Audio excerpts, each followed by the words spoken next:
Sure. This is Gracie Dooley. She's an undergraduate student in psychology who is interested in learning more about the research process to help prepare her for graduate school. So she got involved with this project with something that I was interested in, combining with something that she's interested in. So she is going to present how is empathy correlated with the big five personality traits. Alrighty, thank you all for having me this morning and happy Valentine's Day. Let's get started. So how is empathy correlated with the big five personality traits? Empathy is the ability to understand and share another person's feelings.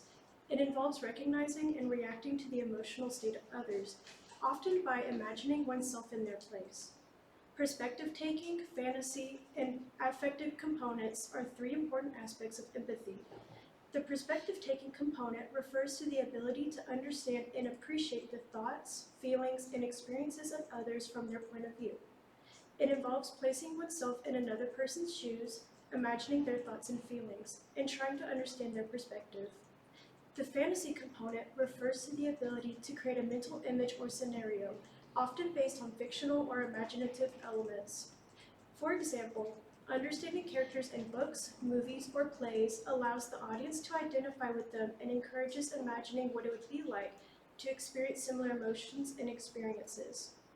And lastly, the affective component refers to the emotional aspect of empathy, where one experiences an emotional response that is congruent with the emotions of the other person. For example, if someone is sad, the empathetic response would be feelings of sadness. This component involves not just understanding the other person's emotions, but actually feeling those emotions as well. Empathy is a complex and multifaceted construct, and these three components are just some of the ways that empathy can be understood and described. They are not mutually exclusive, and all three components may be present to varying degrees in different situations. The ultimate goal of empathy is to create a sense of connection and understanding between people. So the big five personality traits are a widely researched and studied model of personality that describes an individual's character as a combination of five broad dimensions.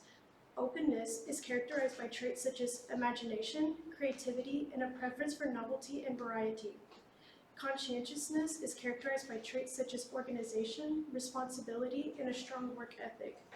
Extroversion is characterized by traits such as sociability, assertiveness, and outgoingness. Agreeableness is characterized by traits such as empathy, compassion, and cooperative demeanor. And lastly, neuroticism is characterized by traits such as anxiety, emotional instability, and a tendency to experience negative emotions. These dimensions are used to describe individual differences in personality, and each person is thought to have a unique combination of these traits. The big five personality traits are often used in psychological research and various practical applications, such as employee selection and career counseling. It is seen as a useful tool for understanding individual differences in personality and assessing how personality relates to other variables, such as job satisfaction or academic performance. So our hypothesis was that the strongest relationship between the big five personality traits and empathy is agreeableness followed by openness. This is because agreeableness is a trait that encompasses qualities such as kindness, compassion, and cooperation. People who are high in agreeableness are generally likely to be empathetic, as they are more likely to be concerned with the well-being of others and to be more understanding of their feelings. Agreeable individuals are often more likely to put themselves in other people's shoes, making it easier for them to understand and share the feelings of others. Openness, on the other hand, refers to a willingness to experience new ideas, feelings, and experiences, and an appreciation for creativity and diversity. People who are high in openness are often more imaginative and creative, which can help them better understand the experiences of others and generate a more accurate, empathetic response.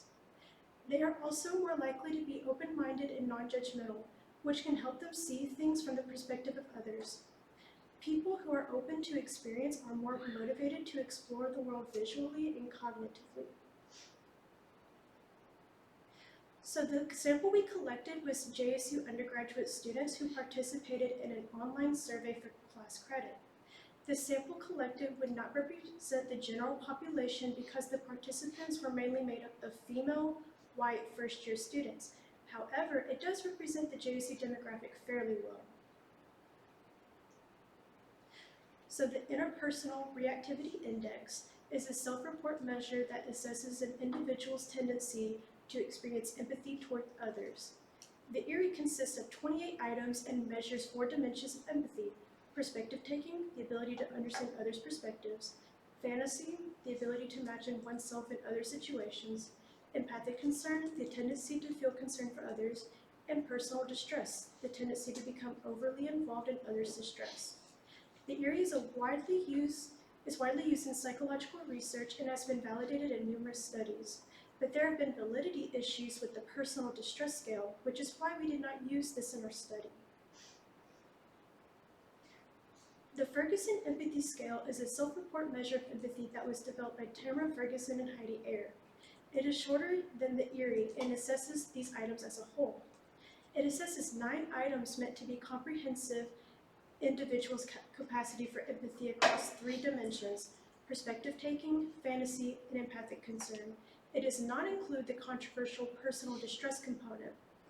The Ferguson Empathy Scale consists of a series of statements assessing an individual's empathy level across these 3 dimensions. Participants are asked to indicate their agreement or disagreement with each statement, and their responses are used to calculate a score reflecting their overall empathy level. This measure is in the process of being validated in one of our other studies. The Big Five Inventory is a widely used personality questionnaire that assesses an individual's level of openness, conscientiousness, extroversion, agreeableness, and neuroticism. The Big Five Inventory is considered to be one of the most robust and comprehensive ways of measuring personality. Each of the 5 traits is assessed with a series of items that measure the extent to which the individual agrees or disagrees with various statements. For example, items related to extroversion might include, "I am the life of the party," or "I am outgoing," while items related to neuroticism might include, "I worry about things," or "I get upset easily." So as predicted, it is shown that there is a small to medium relationship between agreeableness and empathy. So if you look at the 3rd line down from the top, you can see that there are statistically significant correlations between agreeableness and all 3 empathy scales. And as also predicted, there is a small relationship between openness and empathy. This is evidenced by the statistically significant correlations between openness and all 3 scales. Also consistent with our hypothesis, none of the other Big Five scales showed a significant relationship. And you can see that with the stars next to the numbers. Okay. So yes, our hypothesis was supported, but a potential limitation is that it does not represent the general population. We would need to do further research with the community sample to see if these results generalize. We also have not looked at more controversial items such as personal distress and emotional disconnection due to their validity issues. We will be looking at this in future presentations. I hope you all enjoyed the presentation, and I would like to thank Dr. Dempsey for allowing me to work with her on this presentation, or this study, and give me this opportunity to share it with you guys, and also thank you all for having me. Thank you.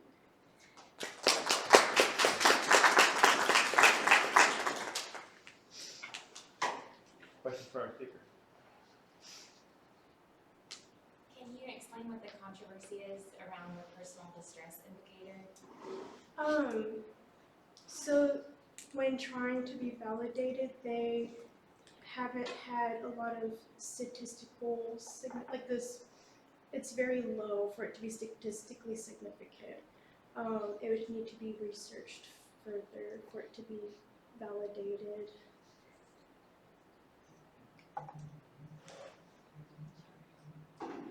Let's thank our speaker again. Thank you.